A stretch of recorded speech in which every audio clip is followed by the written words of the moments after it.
Today we're at the Carver Center in Culpeper, and we're talking with Ashley Appling, who's the horticulture agent housed here. So Ashley, today we're going to be talking about good bugs and bad bugs in the garden. Let's go ahead and start off with one of the bad ones, aphids. How can we tell when we're looking in our garden that we might have an aphid problem? Aphids are usually hiding on the undersides of leaves. So it's usually, you'll see cast skins, so whitish skins might be falling down on the lower parts of the leaves. There's usually ants hanging around the aphids, as well as an overall shiny kind of appearance from the honeydew they excrete. And aphids are a sucking insect, so they leave a substance behind. What's that called? And then that's what the honeydew. And that's what the ants are looking for. Yep, they're farming the ants, aphids actually, basically. Is there anything that we can do to control aphids quickly in the garden while we might be out watering? Oh, you could knock them off with a spray of water. Okay. That knocks them to the ground, and they'll probably have a hard time climbing back up. So aphids can be hard to see because they are on the underside of the leaves, as you mentioned. Another one that might be hard for us to see are flea beetles. How might I know that I have flea beetles in my garden? They are really tiny, so you're actually looking for evidence. So the leaves have a little bit of pinholes in the leaves, maybe a copperish kind of appearance, and they're usually hiding on the underside of the leaf. Again, on the underside of the leaf. Where do they overwinter? In the ground primarily. So they're going to come back up and onto the plants you plant there. So we might want to make sure that we're rotating plants that may not be as favorable to flea beetles if we have a problem this year. Yes, you will absolutely see them on eggplants. They also like all the relatives of eggplants, so tomatoes and peppers and mostly those kind of plants. Another obvious pests that we see a lot in gardens are cabbage loopers. And what do they like to attack, and what are we looking for that? As the name implies, they generally like cabbage. They also like kale and some of the other crucifers. So there'll be little holes in the leaves, not super appetizing when you see those holes. And those caterpillars like to be on the underside also. Yes, but they do. Sometimes you get to see the caterpillar poop or frass on the leaves as a dead giveaway. As they're eating along, they're pooping as well. But one of the ways to control it is we can see behind us is a row cover. Can you tell us what the purpose of that is, and maybe how we would install that in a home garden?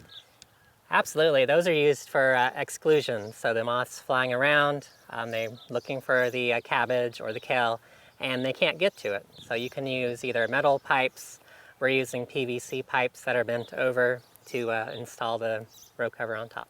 And it looks like there's some, it's secured along the base. Is that for keeping animals out of the bed, or do we want to make sure that we're doing a good job so the adult moths don't come up?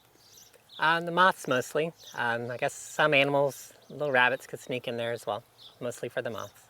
We've talked a bit about some bad bugs. What about some good bugs? I'm noticing there's a lot of flowers throughout the garden. Do those help attract good bugs for your plants? They do. That's one of the reasons you'd want to plant flowers out and about. They also give a pleasant appearance as well. But you have all kinds of bees and moths and butterflies come in from those flowers. And that'll help our vegetable production by helping with pollination, right? They do. You'll have a lot of squashes and peppers and tomatoes down the road. Speaking of bees, and notice behind us that there's a native bee house.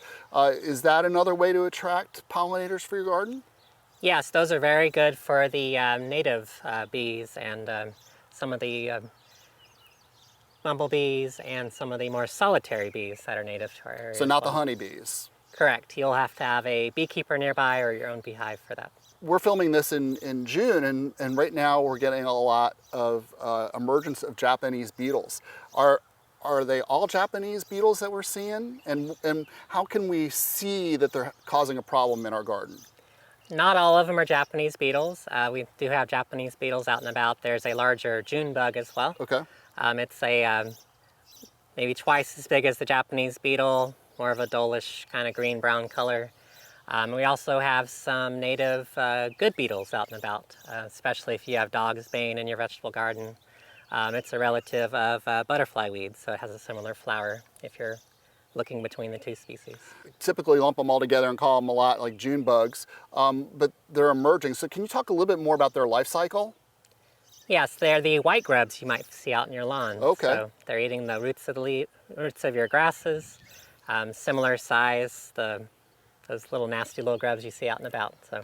And it's a lot easier to treat the grubs than it is a flying insect too, isn't it? It is. The adults are usually a lot more difficult to control.